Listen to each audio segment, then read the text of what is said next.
get ready to cook today. It's Memorial Day weekend, so we're going to cook a big meal, but it's going to be a simple meal, and it's not going to take that long to do. So come on in, and we're going to start out with these nice ground chuck hamburgers that were already formed Sam's Club. I bought 12 of them. And what I'm doing here is brining these hamburgers.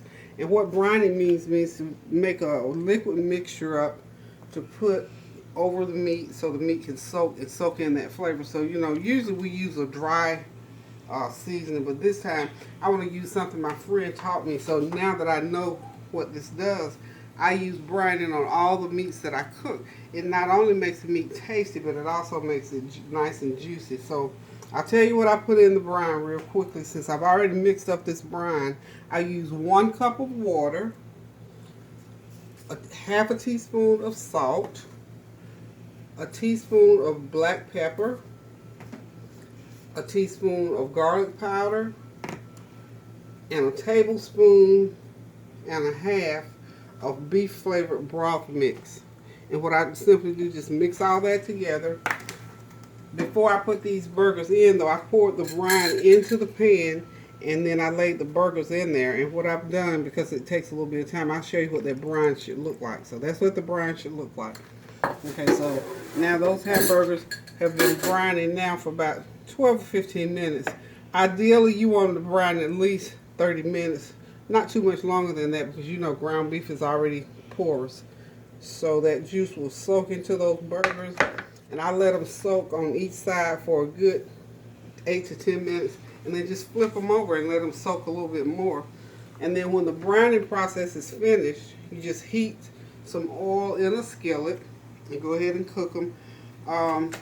Because of the thickness of these, I'll say about 5 minutes on each side. And of course you want to check them if they're not cooked as much as you want them inside. We don't want any red, it's showing. So if you want to cook them a little bit longer, but over medium heat, just drain them off real good in a well-oiled skillet with a little bit of oil in it.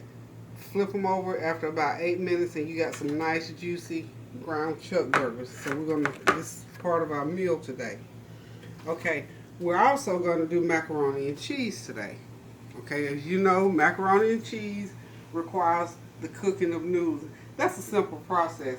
So as I told you on my last cooking show,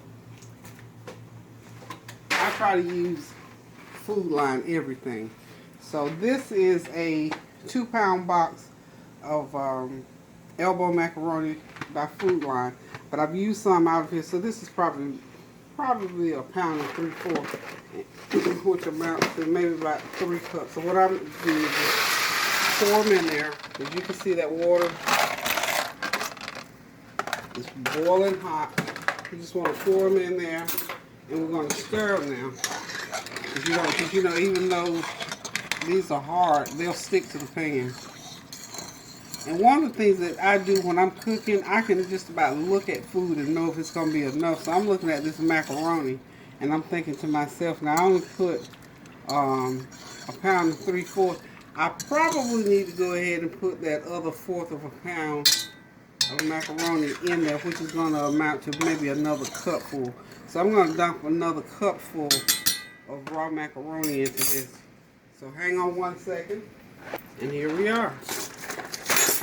We're going to dump another cupful of macaroni. Now these are a little bit different, but they'll serve the same purpose. So this is a 1/2 cup and another 1/2 cup. Because I'm going to be making a big pan of macaroni and cheese today. My boys love mac and cheese, so I have to make a lot of it. So I want to make sure they have plenty. And one of the other things that I do too, and with most foods that I use salt in, I go ahead and put some salt in it while it's cooking. That way I don't have to add a lot of salt after it's cooked, and then it makes the flavor a little bit better. So to that, I'm going to add probably a tablespoonful of salt. I'm just going to do a tablespoon. That'll just knock that fresh taste, as my mama used to say, off of it. And just kind of stir it. I got it on high heat. It'll start to boil now, so I usually cook these to al dente. That means it's not completely done. It's not real soft. Because remember now, when we put the cheese sauce on it, we're going to have to cook it some more. So we don't want to cook it too long. So probably after about 12 or 15 minutes, this macaroni is going to be ready to add the cheese sauce to it. And we're going to pop it in the oven. Now, what I started doing also with my cheese that goes in there, I started making a cheese sauce because I find that it makes it a whole lot smoother and a lot creamier. So what I'm going to do, and I'm just horrible about measurements. We're going to catch up with measurements here shortly. But I use this lactate milk because I have a problem with lactose intolerance. So I use this. It's really good. I'm going to use a stick of this Food Line butter. And I'm going to use 2 tablespoons of flour out of my flour container.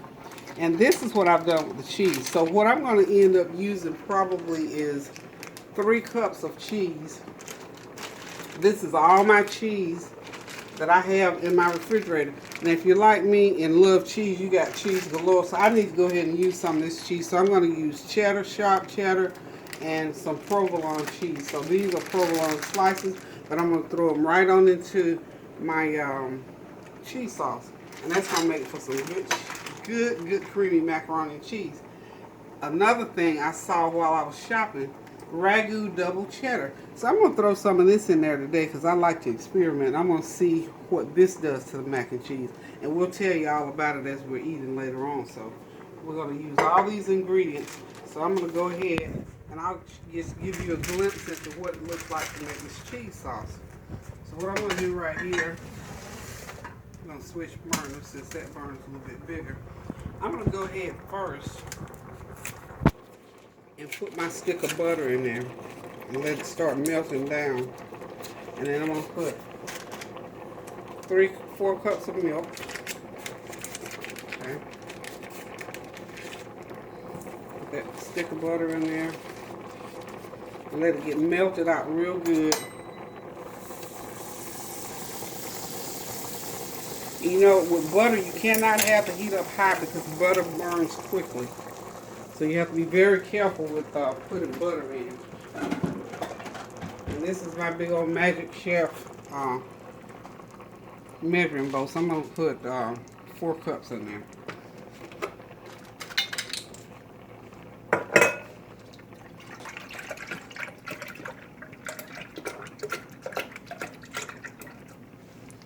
And you know what? Along the way, as you're cooking, if you seem like you need some more, if the cheese sauce is too thick or anything, you can just add a little bit more in there. As you become very comfortable with cooking, you'll learn how to just cook without recipes and how to add extra. So see, I'm just gonna pour that milk on in there.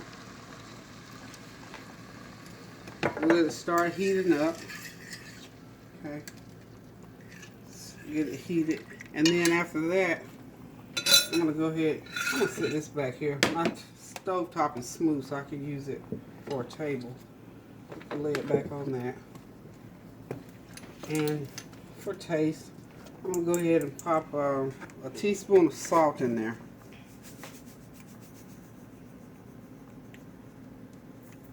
Okay. And what I'll start doing next is, this is the store brand. This is Members Mark. This came from Sam's Club. This is sharp cheddar. So when that milk starts to heat up, I'm going to start chunking that cheddar. And I have to see how you have to keep stirring that macaroni? It will stick to the pan if you don't stir it. So you have to remember to stir. And we're doing this in real time. So you see, it doesn't take a lot of time. What I found that takes a lot of time is preparation. That's why chefs have sous chefs. They have those sous chefs to go in and do all this prep work.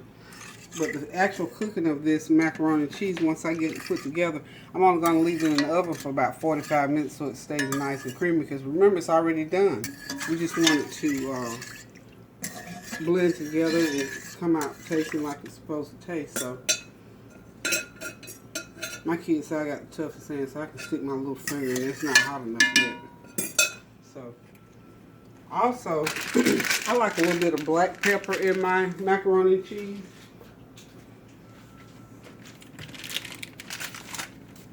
So while we're waiting on it to still warm up, I'm going to put about, maybe about a teaspoon of black pepper in there.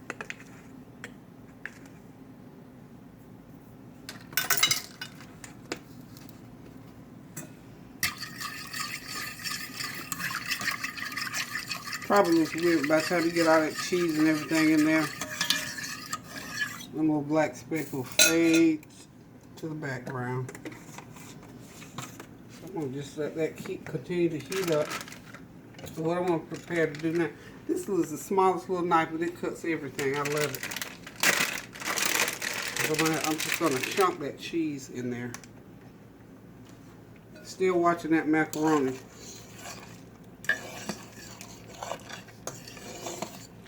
Won't be much longer, for about another few minutes.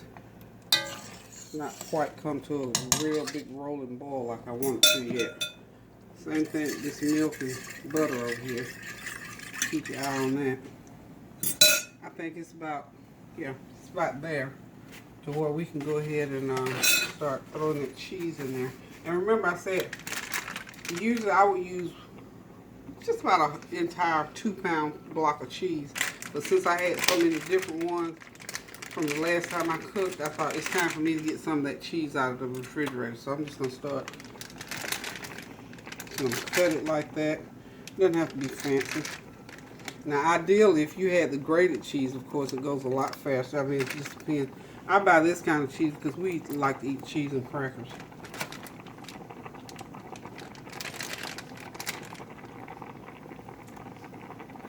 Chunk that up in there.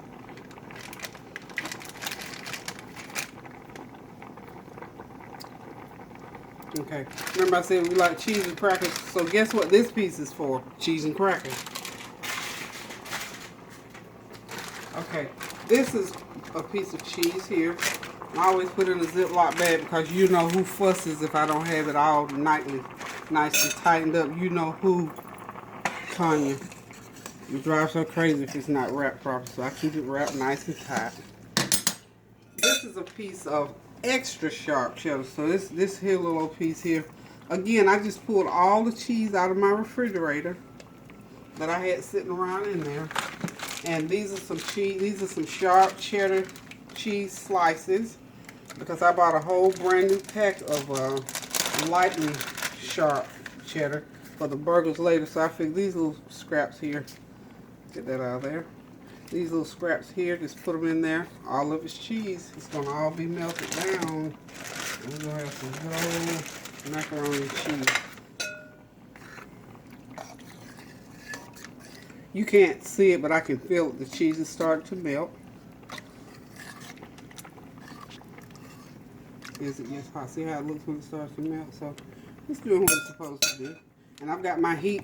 You start out with it sort of on medium high, but you have to bring it down to low. Because we don't want that cheese to stick and burn and all that kind of stuff. So this cheese here that I'm getting, I'm still stirring this macaroni to make sure. In a few minutes, I'm probably going to turn it off and let it sit there while I get this sauce done. Okay. This is just slices of smoked provolone. This is some good cheese here. I'm just dropping the slices in there. And the reason I'm using this because I had so much cheese. Again, this came from Sam's Club. They were running a real good special. I think it's like $6.81 for 2.5 pounds of cheese. So that's a lot. So I jumped right on that because I knew I would either eat it up with crackers or put it in macaroni and cheese. Okay. So the rest of that's for mac and cheese. Okay. Just drop these in there. Now what the provolone does, the consistency of provolone is kind of stringy and pulley, so it'll give that mac and cheese a little, see there how it does? It's going to string out. But what we want it to do, and I'm going to stir it. Matter of fact, I'm going to whisk because provolone cheese is a stringy cheese. I'm gonna get my wire whisk in there because I want that stringy cheese to blend with that milk and that other cheese because I want the consistency of this cheese sauce to be nice and smooth. See that?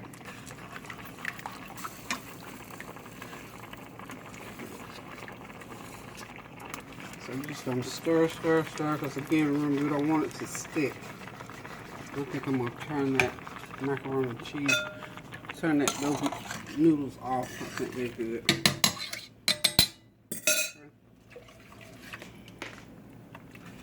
Yeah. So that's coming along wonderful. Okay, now another little trick to my trade.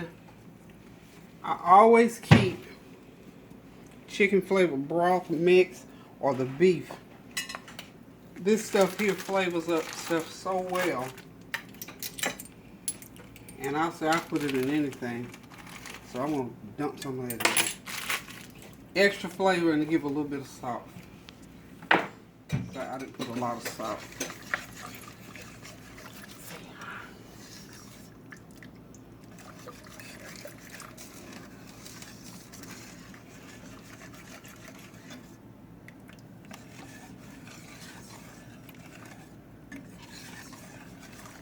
Okay, we're stirring it.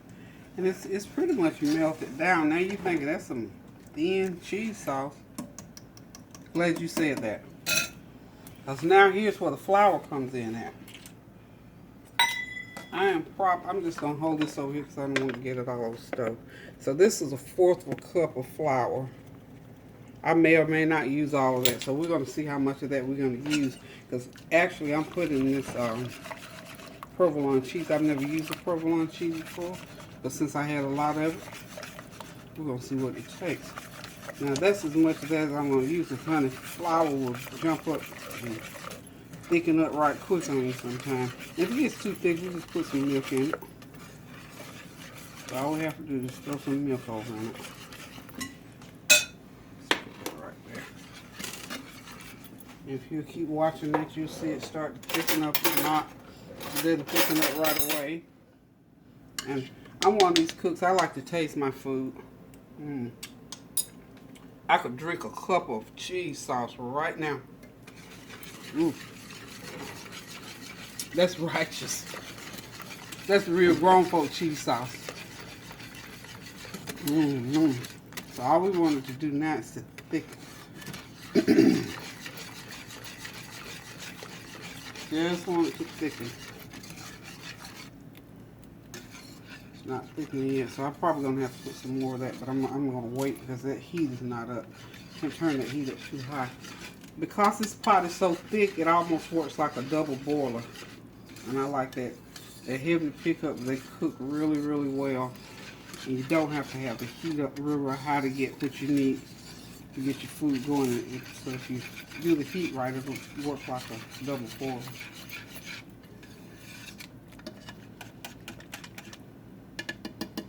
You know what else? I got these little straggly pieces of butter that I'm tired of fooling with in the refrigerator. So this is probably a half a stick of another half a stick of butter. Ain't gonna hurt nothing. Throw that whole half a stick of butter in there. Get it out of the way. How about that?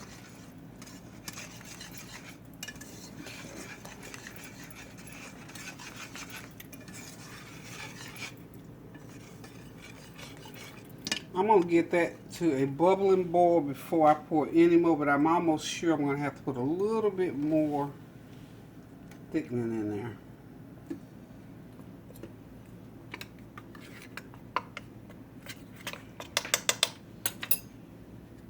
There it comes. It's starting to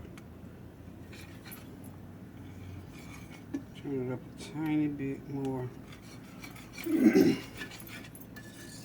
Because when you're doing anything that requires boil, you want to see a little bubbling in there. I haven't seen any real bubbling, but I know it's good and hot because I see the smoking. I tasted it a little bit.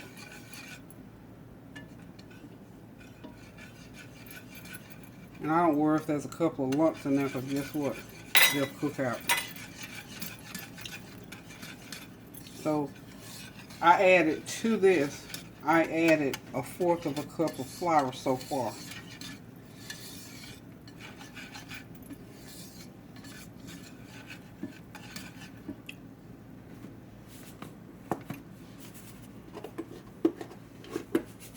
There it comes. I see that rolling ball trying to start.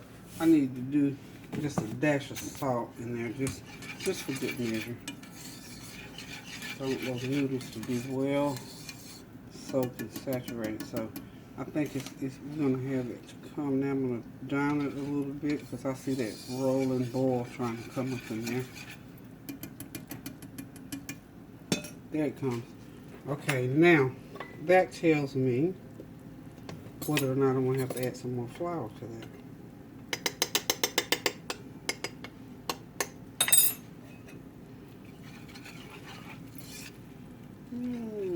Let's see.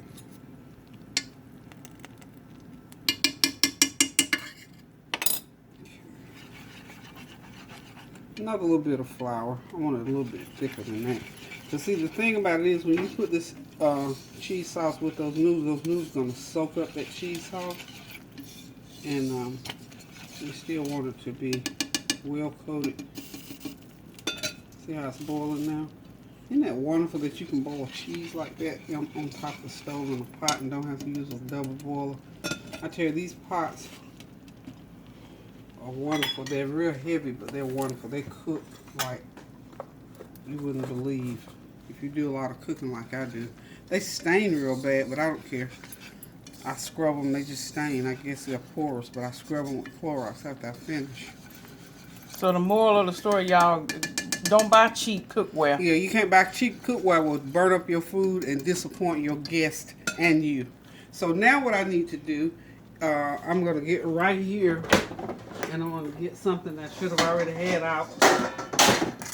My colander. I'm going to have to get over here now because it's now time to drain. It's time now for me to drain my noodles. Okay, you see how those noodles, see how many noodles we got in there? That's ready to be drained. Okay. Got a couple stuff. We need those because that's a whole spoonful. That's a mouthful right there, so we want that out of there. Okay. Let's set this off to the side.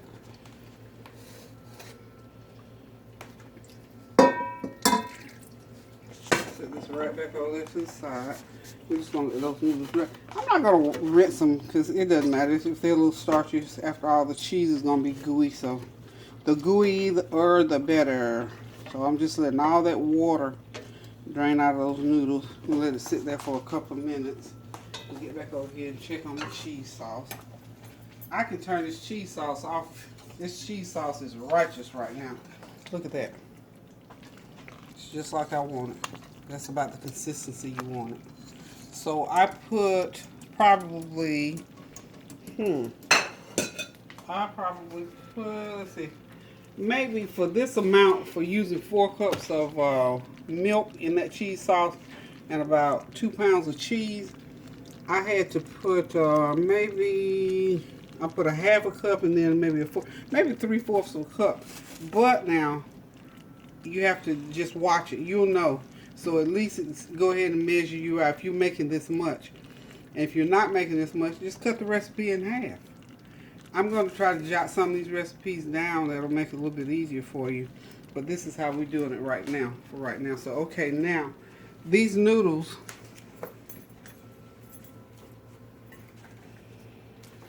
remember I told you the last time, because I don't want a disaster when I finish cooking. I really don't want a big disaster. Noodles are drained. Okay, they're ready. All that water's out of them. So now what I'm going to do, I'm going to put them back in the pan that they were cooked in. I rinsed it, put it back in there. Okay. Pop that right there. Get this pan ready.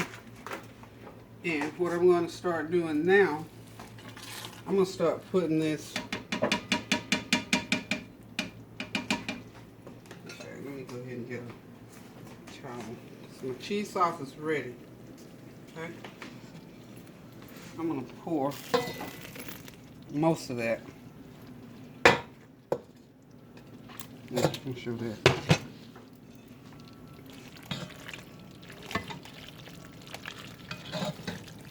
Okay, that's what it looks like. I still got probably 2 or 3 cups of that cheese sauce. I'm gonna put some more in there, but I don't want to make sure I wouldn't pour too much in there. So okay, that's a brown noodle. Imagine that. Okay. So you see what I'm saying? How that macaroni soaks up that sauce. See there? Okay. So, what I want to do again, because like I said, I like to taste test my food. I don't want to cook this macaroni and get it's good. I don't want to get a big blob of it on my plate and test it and not have enough salt. So I'm going to taste that a little bit. I like to taste.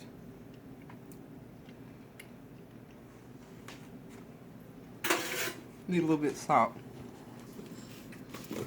Matter of fact, so it's not total salt, I'm gonna get me another pinch of give me another teaspoon of just dump that like that. I want the flavor to be there. That was chicken flavor. No, it'll be cheese. Trust me, you won't taste no chicken flavor.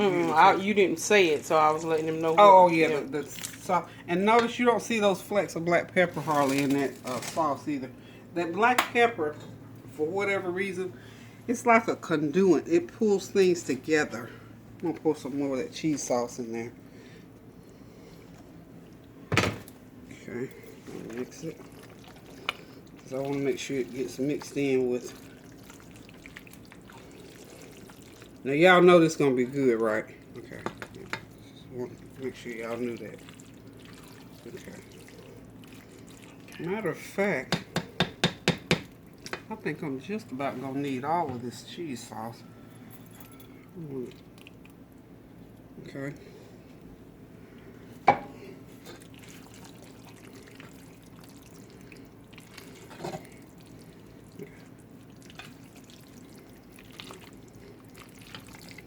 Now all I'm gonna do too right here, and what I also like to do when I cook food is I like to slice this. This is coming out of the pan. What I'm gonna do is this. Here we go with Members Mark from Sam's Club. It's a cooking spray. It's a canola oil. I'm just gonna spray my pan.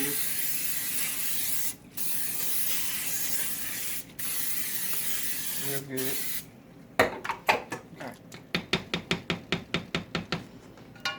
I'm just gonna pour that mac and cheese right into that pan.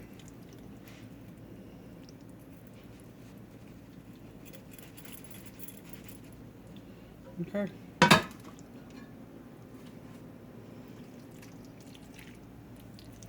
So creamy, it's creamy. Very creamy. And I think this is just wonderful. It's so good when you bake it. And see that sauce is gonna bake right on into. Always have your spatula too, so you can do this. Get all of it. Yeah, Get all of it in there. All it. I'm gonna go and get the rest of this out of here. I'm just gonna goop it right on top.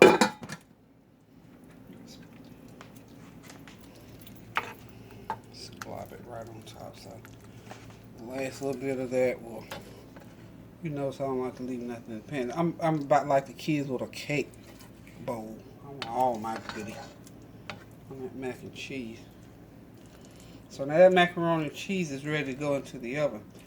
Now, I'm going to put this in the oven on 350 for probably 45 minutes because I don't want it to dry it out. Because remember, everything's already cooked. You just want to set 45 minutes at 350. It's only going to set this macaroni and cheese together. So now I can set this off to the side. So this is ready to go into the oven. Okay, I'm back, y'all. We're gonna do baked beans. These are Bush's baked beans, the original brand. Sam's Club, $5.96 a can, feed 30 people. Okay, my 6 or 7 folks eat like 30 people, so I always buy the big can. If you got heavy eaters, go to Sam's Club, get you a big old can of Bush's baked beans.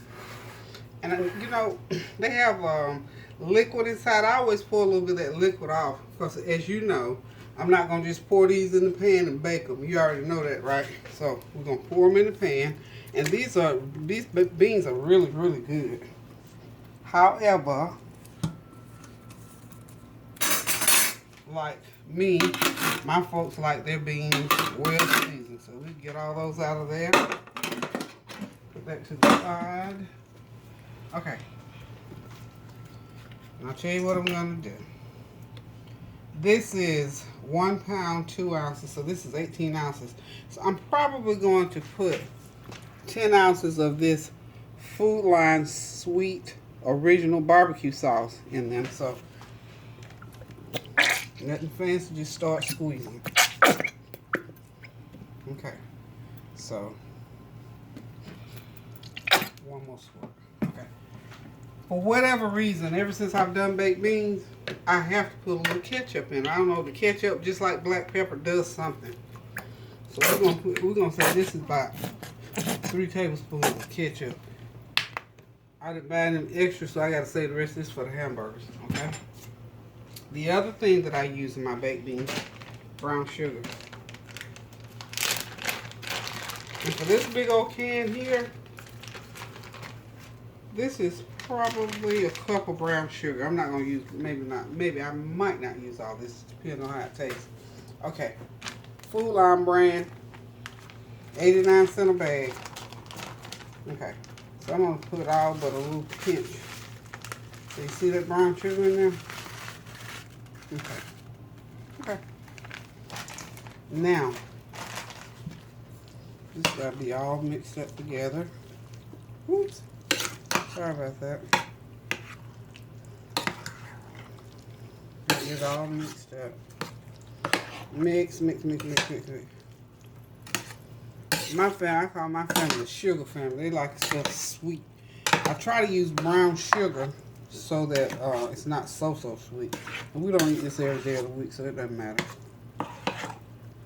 So what I'm going to end up doing, which is probably taboo, so if you can either put a little extra brown sugar if you want extra brown sugar, but I'm going to put a little bit of white sugar in here. Because to me, what the white sugar does, it's another conduit. It brings that flavor together for some odd reason. It's bad. But we're not going to use enough white sugar here to cause diabetes. And I am a diabetic. But I don't eat like this every day. So stir. You have to make sure you stir it up good because you don't want to bake them and have big lumps in there. So, okay, after that, I'm just going to taste to see if I got enough sugar. I'm going to go ahead and dump the rest of that. So a cup of brown sugar is what I got in there. And that's going to do it. And guess what? The baked beans are done. All we got to do is stick them in the oven for about an hour. And they'll be ready to eat. So that's it. Oh, I know you want to see that. Okay, so In the oven they go. That's it. They just like to see the whole. Okay, go. Okay, this is called corn silk. You don't want that in your corn. We're gonna do fried corn. So what we have to do here is get all this stuff here out. So when we cut it off the cob, it'll be nothing but corn. You might get 1 or 2, but this little brush here takes that silk off of there. Let me tell you something about cooking. Anything that you cook, it's a labor of love when you do it right. And I call it food preparation. And I think cooking is a very good emotional thing. You have to feel cooking. Because sometimes I have gotten hold of corn and all the silk and everything else be in it. Just like cleaning chitlins, you got to take that whole membrane out. Corn silk, get the silk off the corn. I don't want a whole bunch of mouthful of this stuff floating around in my mouth when I'm trying to eat corn, because fried corn is a very serious, good dish. It's a summer dish. Corn is cheap now. Food Lion, 5 ears of corn for $1. So I bought 15 ears. I'm going to clean up 15 ears to cook for my crew today. I mixed it up with yellow and white because I got there too late. I usually do all white corn for frying, but yellow will do just fine because it's yellow corn is starchier and sweeter, and to me it's more conducive to frying. So I got yellow and white corn going on. So what I'm doing is just taking the silk off. After I take the silk off, I'm going to take the corn off the cob. And I'll show you how I'm going to do that here shortly. Okay, go. Okay, I'm back. It's time to cut the corn off the cob. Okay, first I'm just going to give you a small demonstration about this. In case you don't have one of these, which is a corn cutter offer. My husband, who's a gadget, we call him Gadget Man. I don't know where he got these from. I looked at the mailbox one day and there was 2 of them. So this is what you cut corn off with. If you don't, you need a real sharp knife. And what you do with this real sharp knife, this is the way my mom taught me to do it. We've already taken the silk. We took the shucks off. I took them off at the store. So do that so you don't have to bring it home. Take the silk off. Wash it, let water drain off of it, and now we're ready to take it off the cob. So a real sharp knife will take it off just like that. And this is what you do if you don't have that corn cutter offer. It's not that difficult to do. It's just kind of a little bit time consuming. It's not really that bad. What my mom taught me was try to get 2 shavings. So sometimes you get 2, sometimes you don't, depending on how hard you push down on it. So if you push down about like that, you'll get to go over it twice. Like that. See how it comes off? Okay. And when you think you've gotten as much as you're going to cut off like that, you're going to take the knife and just go down. That'll get all that cream out of the cob. See, it makes a mess. That's why I'm over in the sink with it, because otherwise it splats everywhere. You just get all that cream out of there, and that's what it looks like when it comes off. Okay. Got to use this little gadget right here. Okay. If I see any little silk lurking, I'll pull them off. You might see me stop and do that every once in a while. Okay, this little gadget here, I took the top off and then I left one on, but I'm going to show you how it does. See, you just slide it down there like that and that corn catches in there. It's a lot faster. And like I said, you try to go over it twice before you actually get the cream out of the cob. Okay. Just shake it out like that. You still have to take the knife and go down and make sure you get all your goodies out of there. That's what makes the corn. That's why all the starch is in there. Okay. And of course, obviously, it's just a repetitive thing. You just take it and do it like this. Keep doing it over and over and over and over again. Now I'm going to try this one. I'm going to see if it's any better. Yeah, that way I don't have to deal with shaking it out. So I just took that top off. You know me, I'm going to try to do it the easiest way anyway. It's not bad. And like I said, depending, I'm real heavy-handed, so sometimes I have to go back and forth with mine because I'm trying to get 2 shavings, but I'm so heavy-handed, I'll go down there and get the whole cob off before I even get to it. So every time you finish taking the corn off, you just go down that corn cob just like that. Just be careful not to cut your hands because now my knife is sharp. So let me just try something in case you get one of these little deals. Let's see this. Let's see. Let's go here. Just gonna take this off.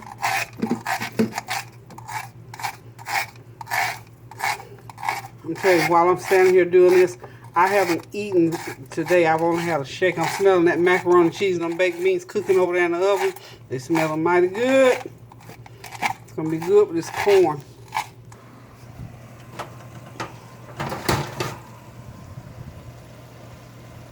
The beans are starting to boil. What's that? Yeah, they are. They come Yummy, yummy, yummy. You see that mac and cheese better because of that butter. That's that butter you see bubbling up in there, baby. Okay, we're back. We're going to go ahead and mix the corn, get it ready to go in the pan. So what I'm going to do over here, corn, and I don't know what type of corn this is. I just know it's yellow and white sweet corn. Corn is one of those vegetables that creates water, so you have to be very careful about pouring liquids in it. But I like to get me a little cream going on in there. So I'm going to start out with just a half a cup. This is 15 ears of corn. Half a cup of my lactate reduced fat milk. And I'm just doing that to give it that creamy taste. And look, y'all, this happens to me all the time. I'm not one of these big time trained chefs with 15 different sets of measuring spoons, so mine's hid from me somewhere, so we're going to act just like they're here. This is about a good teaspoon of black pepper. There we go again, black pepper. Okay. Got a teaspoon black pepper. Okay. Stir it, just mix it, stir it up real good.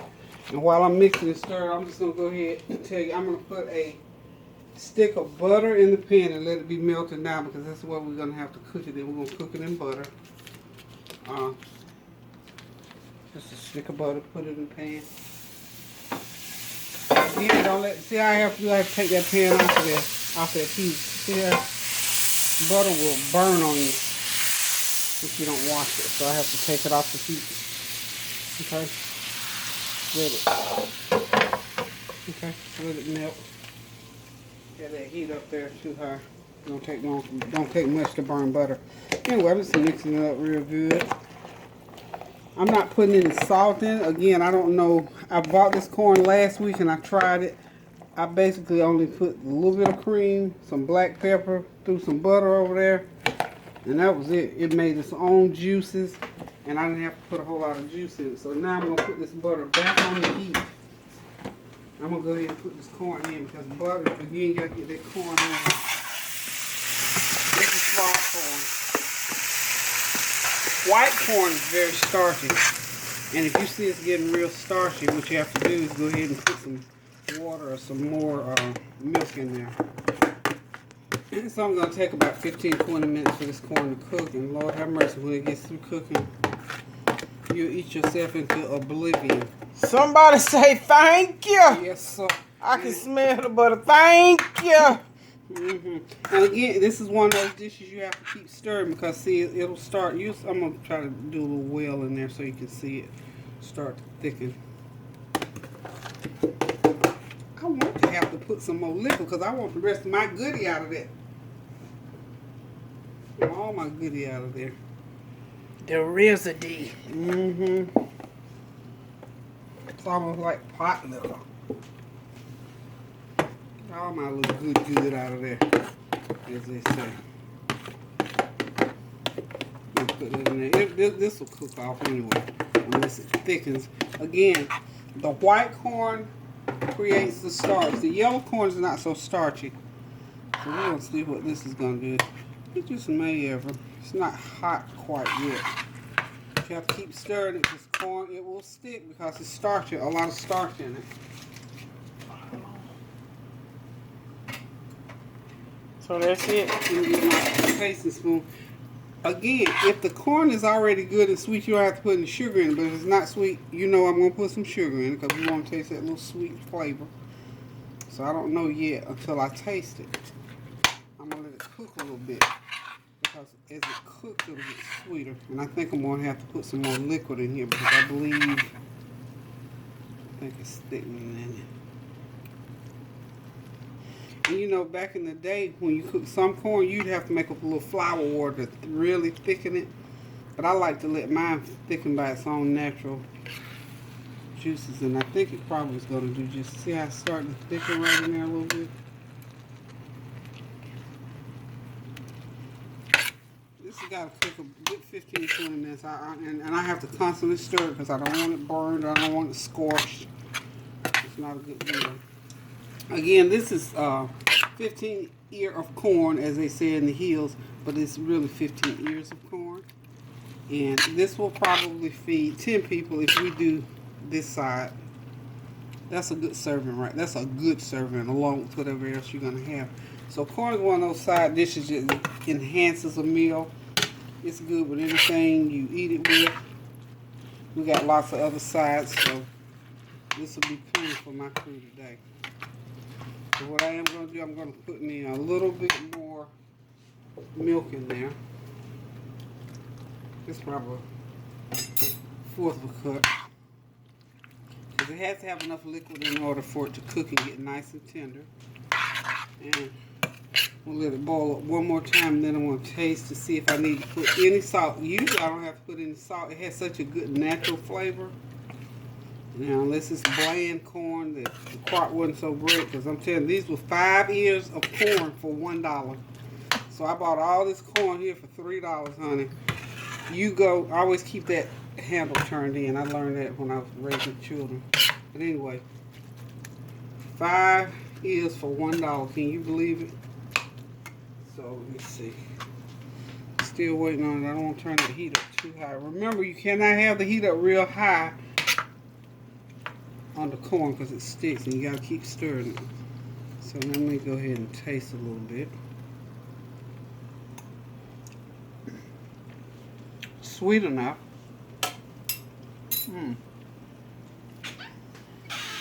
But I'm going to pour a dash of salt in there to blend it out. Half a teaspoon. Just going to put 3/4 of a teaspoon in there. And you know one thing my husband used to do, that when I saw him do it at first, I almost started screaming. He reached up into the cabinet and guess what he pulled out?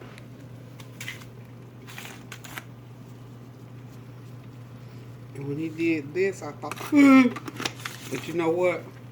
He brought that corn to another level. The flavor. The flavor. It pulled a flavor out of that corn that